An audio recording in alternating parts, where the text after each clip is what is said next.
Ada cerita juga yang beredar dalam beberapa tulisan para sejarawan bahwa Vlad III pernah suatu hari naik ke Gunung Karpatia, sebuah pegunungan yang luas yang terletak di Eropa Tengah dan Eropa Timur.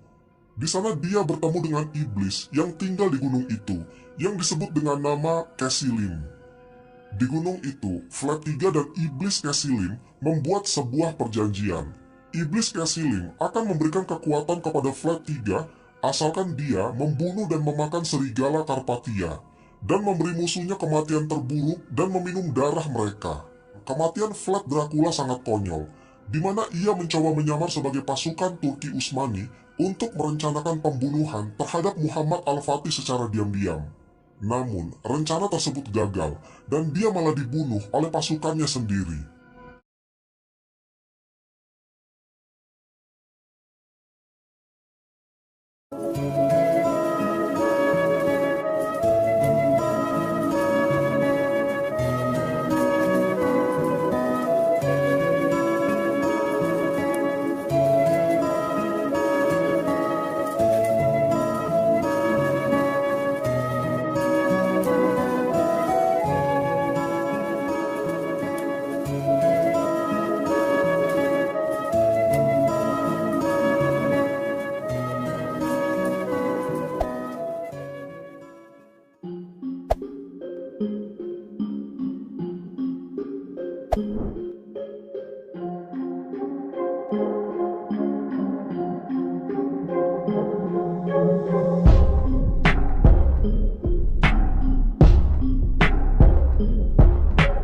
Tentu kita pernah mendengar istilah Dracula. Yang terlintas di pikiran kita saat mendengar istilah ini tentu adalah sosok yang mirip dengan vampir yang punya kebiasaan menghisap darah manusia. Pandangan-pandangan tersebut bersumber dari film-film yang bisa kita tonton. Ada banyak sekali di luaran sana film-film yang menyajikan sosok Dracula sebagai manusia yang kejam tanpa ampun, menghisap darah manusia, dan terkadang ada juga yang menghisap darah hewan.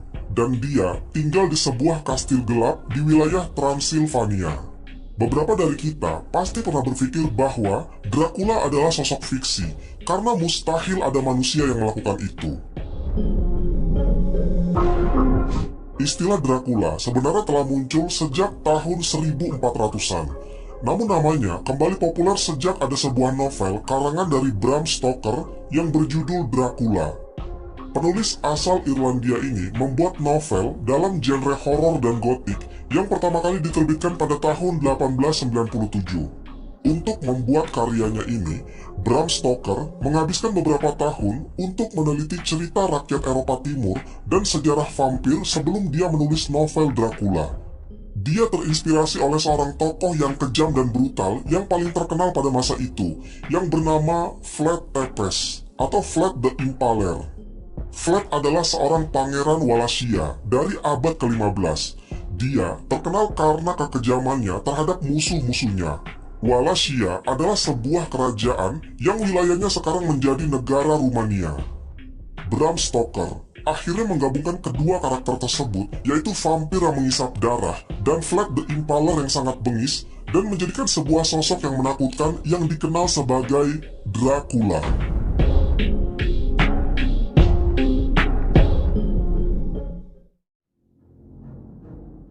Legenda Dracula adalah sebuah kisah nyata yang sebenarnya berkaitan erat dengan dunia Islam. Memang ada beberapa sejarah yang sengaja dipelintir oleh beberapa oknum untuk kepentingan tertentu, misalnya untuk memberikan stigma negatif atau demi mencari keuntungan finansial semata. Dracula adalah sebuah cerita yang berkaitan dengan periode bersejarah yang penuh warna. Cerita ini terjadi di tahun 1400-an, di mana Eropa dan Timur Tengah saling bersaing dalam pertarungan kekuasaan dan pengaruh. Di tengah gemerlapnya zaman tersebut, maka muncullah sosok yang dikenal sebagai Vlad III, yang akhirnya dia dikenal sebagai julukan Dracula. Yang membuat pembahasan ini menjadi menarik karena Vlad III ini pernah mencoba menaklukkan seorang Sultan Ottoman yang paling terkenal, yaitu Sultan Muhammad Al-Fatih.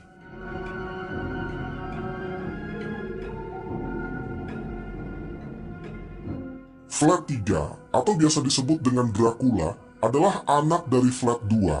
raja dari Wallachia yang mempunyai julukan Vlad Dracul. Asal kata Dracul diambil dari bahasa Latin yang berarti Draco atau naga.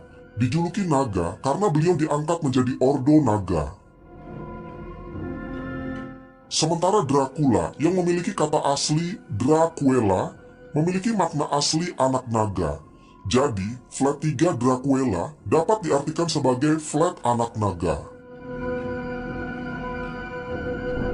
Pada masa pemerintahan Vlad II, yaitu seorang raja dari Wallachia, saat itu wilayah Wallachia berhasil dikuasai oleh Kesultanan Turki Utsmani di bawah kepemimpinan Sultan Murad II. Pada kala itu, Kesultanan Utsmani memiliki sebuah kebiasaan.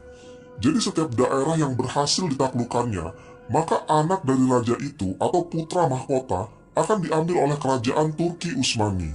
Hal ini dilakukan bertujuan sebagai jaminan kesetiaan. Maka dari Raja Vlad II atau yang punya julukan Vlad Dracul, diambillah dua putra Raja Vlad II yang bernama Vlad III dan adiknya yang bernama Radu Selvrumos. Keduanya pun dibawa ke istana Utsmania sebagai tawanan politik. Vlad III dan adiknya yang bernama Radu ini mempunyai dua sifat yang sangat berbeda. Radu adalah anak yang baik dan tidak banyak omong. Sementara kakaknya yaitu Vlad III, sedari kecil Vlad III sudah nampak kebengisannya. Vlad III ini pernah membunuh kucing peliharaan milik Radu secara kejam.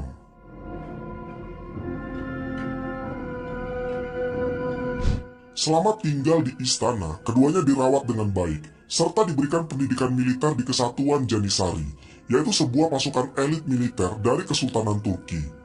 Di Kesatuan Janissary, mereka berdua dididik oleh para komandan terbaik pada masanya. Vlad III dan adiknya dididik agar memiliki kemampuan bertempur yang baik.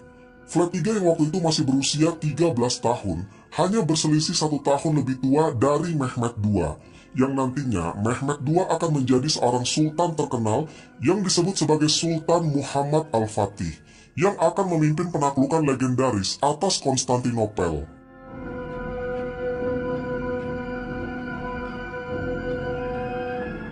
Singkat cerita, beberapa tahun kemudian, ketika Vlad III dan adiknya masih berada di kamp Janissary untuk menjalani pendidikan, saat itu di tanah kelahirannya, yaitu di Wallachia, terjadi pemberontakan yang mengakibatkan ayahnya, yaitu Vlad II, harus dieksekusi mati oleh para pemberontak.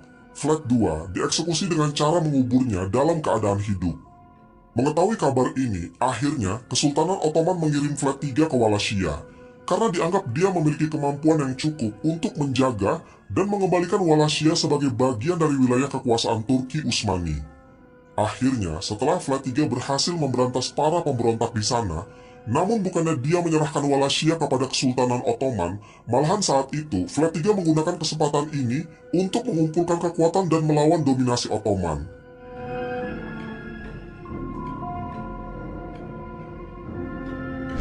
Setelah tinggal beberapa waktu di Wallachia, Vlad III menggunakan waktunya untuk menghasut orang-orang untuk membenci Kesultanan Ottoman, sehingga semakin hari pengaruhnya semakin besar dan kuat dalam wilayah tersebut.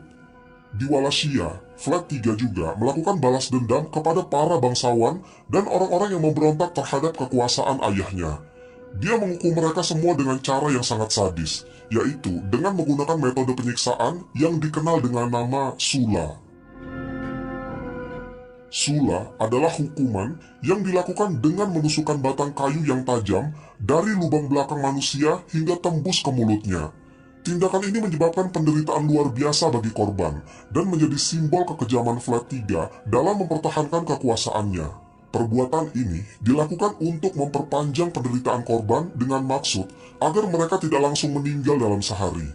Para korban disiksa dengan menyula, dan kemudian tubuh mereka ditancapkan pada kayu-kayu yang ditanam ke tanah, menjadikan mereka sebagai pajangan yang mengerikan. Mereka harus menanggung penderitaan yang tak terbayangkan selama 1 hingga 2 hari, sebelum akhirnya menghembuskan nafas terakhir mereka. Ada cerita juga yang beredar dalam beberapa tulisan para sejarawan bahwa Vlad III pernah suatu hari naik ke Gunung Karpatia, sebuah pegunungan yang luas yang terletak di Eropa Tengah dan Eropa Timur. Di sana dia bertemu dengan iblis yang tinggal di gunung itu, yang disebut dengan nama Kesilim. Di gunung itu, Flat 3 dan Iblis Kesilim membuat sebuah perjanjian. Iblis Kesilim akan memberikan kekuatan kepada Flat 3 asalkan dia membunuh dan memakan serigala Karpatia dan memberi musuhnya kematian terburuk dan meminum darah mereka. Kesilim ini adalah nama iblis yang berasal dari demonologi Yahudi.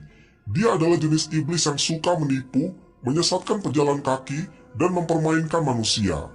Kesilim memiliki arti ruh pengelabu, dan dia termasuk pada iblis rendahan yang suka merusak dan sering melemparkan benda-benda. Sikap membangkang Flat 3 semakin waktu semakin menjadi-jadi. Setelah Mehmed II naik tahta dan berhasil menaklukkan Konstantinopel, sehingga beliau mendapat julukan Muhammad Al-Fatih yang bermakna sang penakluk. Saat itu Flat 3 di Wallachia mengambil tindakan ekstrim dengan membunuh semua utusan yang dikirim dari Kesultanan Turki untuk mengumpulkan pajak yang seharusnya dibayarkan. Tindakan ini merupakan sikap pembangkangan yang nyata terhadap kekuasaan Ottoman yang mencoba memperluas pengaruhnya atas wilayah-wilayah tetangga. Utusan-utusan tersebut disiksa dengan sula, dan kemudian jasad mereka dijadikan pagar manusia di perbatasan daerah Wallachia. Tindakan ini membuat Sultan Muhammad Al-Fatih murka. Sebagai tanggapan, beliau mengirim 1.000 orang pasukan untuk mengembalikan kestabilan wilayah Wallachia. Hamzah Bey adalah salah satu pemimpin perang Ottoman yang diutus oleh Sultan Muhammad Al-Fatih untuk memeriksa kondisi Wallachia saat itu. Namun, di tengah perjalanan terjadi kecelakaan. Ada teori yang mengatakan, jika jalan yang mereka lewati terdapat bubuk mesiu di bawah salju. Teori selanjutnya mengatakan bahwa anak buah Hamzah Bey ditembaki oleh pemanah misterius, yang jelas pelaku utamanya adalah pemanah suruhan dari Flat 3 atau Flat Dracula. Setelah pasukan itu kalah, mereka disula atau dipancang seperti korban lainnya, dan dipajang di hutan pancang buatan Flat Dracula. Perlu diketahui, semenjak meneror seluruh Eropa, Flat Dracula telah mendirikan hutan dengan daun berupa tubuh manusia yang dipancang. Pemandangan ini yang membuat Sultan Muhammad Al-Fatih dan pasukan Ottoman ngeri setengah mati. Sungguh, itu adalah perbuatan yang paling tidak manusiawi di muka bumi. Kekejamannya ini tidak hanya dilakukan kepada musuh-musuhnya saja, dia juga melakukan hal yang sama kepada warga sipil. Flat Dracula menetapkan pajak yang tidak masuk akal kepada rakyat kecil dan menyulam mereka bila tidak membayarnya. Jadi jika ada satu keluarga yang tidak membayar pajak, akan disula seluruh anggota keluarganya, baik itu suami, istri, dan seluruh anak-anaknya. Dana pajak yang didapat itu tentu digunakan untuk aktivitas Flat, seperti kebutuhan pribadi, istana, dan yang pasti juga biaya penyiksaan. Tak ada untungnya rakyat Rumania membayar pajak, karena sama sekali tak ada pembangunan di sana. Semua uang itu untuk Flat Dracula untuk berfoya-foya, sambil menyulap para korbannya bagaikan sate. Semakin memburuknya situasi, Muhammad Al-Fatih menugaskan Radu Selvrumos, adik dari Flat 3 Dracula, yang terdiri dari 100.000 prajurit, dengan tujuan menghentikan kekejaman Flat Dracula. Perlu singa untuk menghentikan singa. Demikianlah ungkapan yang mungkin muncul dalam benak Sultan Muhammad Al-Fatih. Menyadari bahwa untuk menghadapi Flat 3 yang begitu tangguh, diperlukan sosok yang mengenal baik medan dan budaya Rumania. Ada catatan sejarah juga yang menuliskan ketika pasukan ini sedang dalam perjalanan ke Wallachia dan sempat membuat perkemahan di sungai Arges, Flat Dracula membuang mayat korbannya di hilir sungai tersebut, yang berakibat air sungai menjadi tercemar akibat pembusukan dari bangkai. Hal ini menyebabkan ratusan pasukan Ottoman yang berkemah di pinggir sungai mengalami keracunan, dan ini merupakan pencemaran alam terburuk sepanjang sejarah. Singkat cerita, pertempuran antara prajurit Kesultanan Ottoman dan pasukan Flat Dracula pun berlangsung. Dalam pertempuran itu, banyak pasukan Flat Dracula yang tewas. Itu semua karena jumlah pasukan Flat Dracula tidak sebanding dengan pasukan Ottoman. Namun, walaupun pasukan Flat Dracula menghadapi kekalahan dalam jumlah yang sangat besar, dia mampu mengimbangi pasukan Turki Utsmani dengan pengalaman yang luas yang dia peroleh saat berada di dalam kesatuan pasukan Janissary Ottoman. Pengalaman tersebut memberikannya pemahaman yang mendalam tentang strategi, taktik, dan kelemahan musuh. Selain itu, pengetahuan tentang kekuatan dan kelemahan pasukan Janisari sendiri juga memberikan keuntungan tersendiri bagi Vlad Dracula dalam mengatur strategi pertempuran yang efektif. Dengan demikian, walaupun dalam keadaan yang sangat sulit, Vlad Dracula mampu bertahan dan bahkan melawan pasukan yang jauh lebih besar secara jumlah. Dalam pertempuran antara kedua saudara itu, Vlad Dracula akhirnya kalah di tangan pasukan adiknya yaitu Radu. Namun Radu terbunuh dalam peperangan itu. Radu dibunuh oleh salah satu panglima suruhan dari Vlad Dracula yang bernama Stephen III yang berasal dari klan Dan. Tapi Vlad berhasil selamat dari peperangan tersebut. Beberapa versi mengatakan kematian Vlad Dracula sangat konyol, di mana ia mencoba menyamar sebagai pasukan Turki Utsmani untuk merencanakan pembunuhan terhadap Muhammad Al-Fatih secara diam-diam. Namun, rencana tersebut gagal dan dia malah dibunuh oleh pasukannya sendiri.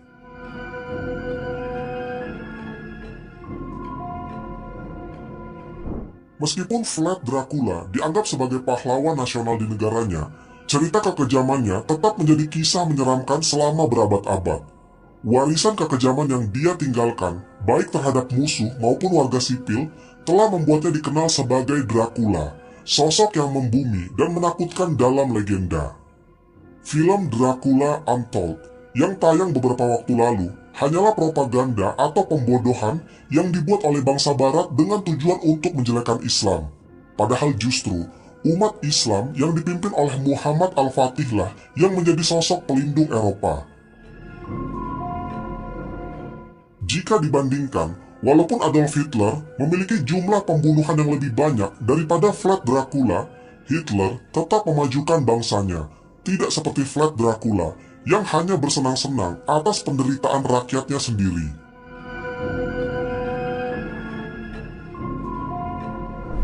Wallahu a'lam bishawab. Semoga kisah ini bermanfaat. Lebih dan kurangnya mohon dimaafkan. Yang benar datangnya dari Allah Subhanahu wa Ta'ala. Khilaf atau keliru itu datangnya dari saya pribadi sebagai manusia biasa.